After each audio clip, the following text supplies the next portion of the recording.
સુરતમાં police parade ground ખાતે રાષ્ટ્રધ્વજ લહેરાવી 76માં ગણતંત્ર દિવસની ઉજવણી કરવામાં આવી, જેમાં સુરત પોલીસ કમિશનર સહિતના ઉચ્ચ અધિકારીઓ હાજર રહ્યા હતા।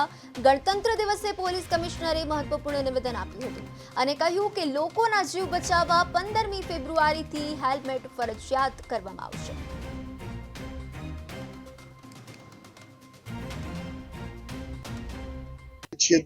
गणतंत्र दिवस राष्ट्रीय पर्व निमित्ते वो मारा सूरत शहर पुलिस परिवार तरफ थी अपना सूरत शहर नगरजनों ने जो है खूब जो है शुभेच्छा आपू छू।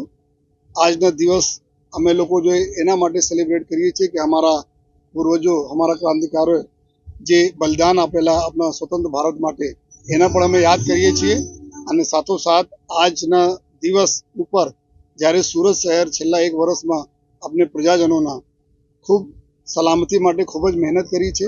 अपना देश खूब सरस रीते जो आगळ विकासना दौड़ में वधी रहा है, त्यारे सूरत अपना गुजरात राज्य ने एक खूब मोटो फाळो छे अने आमा जो सूरत शहर ने जो है खूब एक मोटो फाळो छे गुजरात राज्य में विकास में।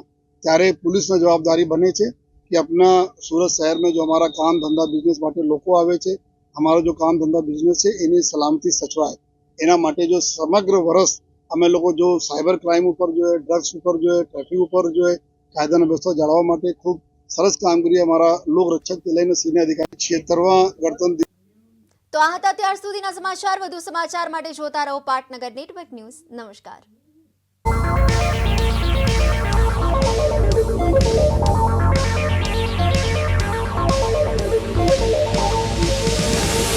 पाटनगर नेटवर्क न्यूज, असल गुजराती मिजाज।